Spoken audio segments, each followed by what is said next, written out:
नमस्कार, सुदन टीवी में आपका स्वागत है। मैं हूं विजय श्रीवास्तव। हमारे चैनल को सब्सक्राइब करें एवं बेल आइकन जरूर दबाएं। आज की ताजा खबर। दमोह शहर की श्रीवास्तव कॉलोनी के मुख्य मार्ग पर स्थित बुंदेला बाबा दरबार में शनिवार की रात्रि को लोगों की भीड़ एकत्रित हो गई। वजह थी बुंदेला बाबा की एक आंख से लगातार अश्रुधारा का बहना। जैसे ही यह खबर लोगों तक पहुंची, वह बुंदेला बाबा के दरबार में पहुंचना शुरू हो गए और इसके बाद भजन कीर्तन का दौर शुरू हो गया।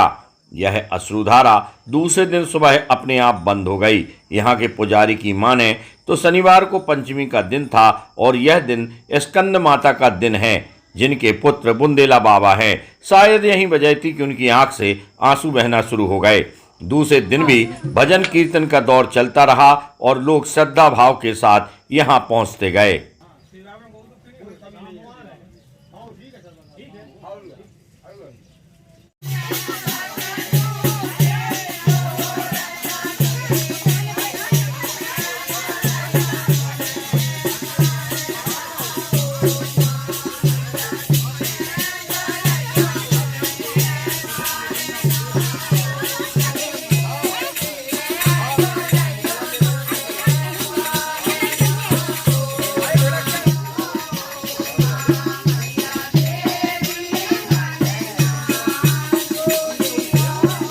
ये हमारे बुंदेला बाबा का बहुत प्राचीनतम स्थान है, सिद्ध स्थान है। बुंदेला बाबा सदा से बुंदेलखंड के अंचल में सिद्ध रूप से पूजनीय है। कल यहाँ पे पूजा के दौरान जब संध्या वंदन हुआ, आरती हुई, तो बुंदेला बाबा के एक नेत्र से अश्रु की धारा बही। अश्रु की धारा लेके कई लोगों ने अपने अपने कयास लगाए। किसी ने कहा बुंदेला बाबा नाराज हैं, किसी ने कहा किसी और कारण की वजह से।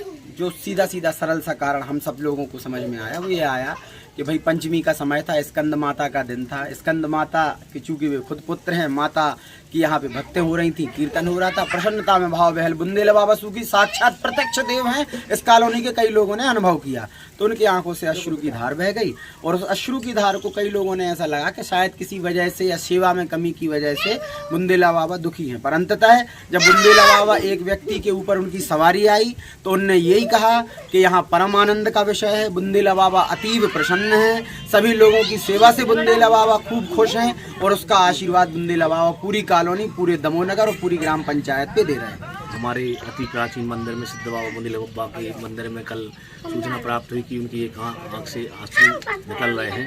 तो तत्काल ही भक्तों की भीड़ लग गई और जैसा भी है और जैसे जिसको आते हैं भाव ने बताया कि ऐसी कोई बात नहीं, जैसे हमारे पंडित जी ने भी बताया। और उनकी सेवा में सभी लोग लगे भी रहते हैं, सब चीज़ें हैं। अब वो तो साक्षात भगवान है, वो ही जाने क्या है क्या नहीं है। हम लोग तो उनकी सेवा में लगे हैं।